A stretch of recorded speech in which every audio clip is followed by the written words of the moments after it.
અમદાવાદ ગ્રામ્ય વિસ્તારમાંથી એક મોટા સમાચાર સામે આવી રહ્યા છે।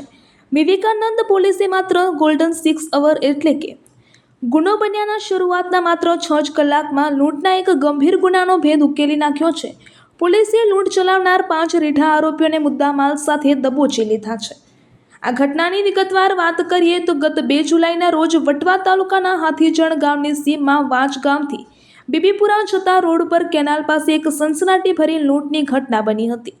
વાંચ ગામની જય અંબે ગેસ એજન્સીમાં કેશિયર તરીકે નોકરી કરતા બુદ્ધારામ કૃષ્ણારામ બિશ્નોઈ જ્યારે પોતાની એક્ટિવા લઈને પસાર થઈ રહ્યા હતા ત્યારે બાઇક અને એક્ટિવા પર આવેલા અજાણ્યા બદમાશોએ તેમને રોકવાનો પ્રયાસ કર્યો હતો।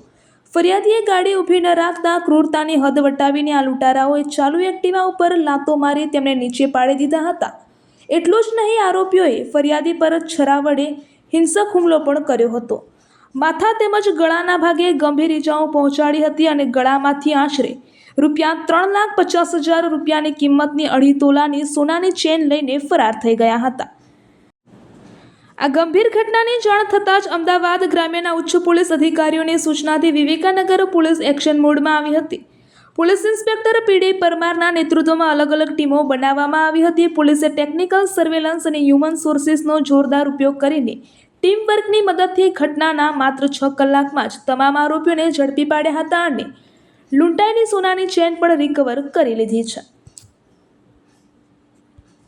ઘટના બની હતી ત્યાં બની હતી લૂંટની ઘટના કેટલાને લૂંટ થઈ હતી આરોપી પકડ્યા કેટલા આરોપી વિનગર પોલીસ સ્ટેશન વિસ્તારમાં 2 જુલાઈના રોજ સાંજના 6 વાગે વાંચ ગામથી બીબીપુરા જતા રસ્તા પર જે ભોગ બનનાર છે બુદ્ધારામ બિશ્નોઈ ઉંમર 57 યર્સ એ એમના એક્ટિવા ઉપર જતા હતા ત્યારે કેનાલની પાસે એક એક્ટિવા અને બાઇક ઉપર 4 માણસો આવીને એમને એક્ટિવા પરથી પાડી દીધા અને એમની પાસે 3.5 લાખના મુદ્દામાલ હતું જેમાં ગોલ્ડ અને કેશ હતું તો એ લઈને એમને છરીના ઘા મારીને લૂંટનો એક બનાવ બન્યો હતો।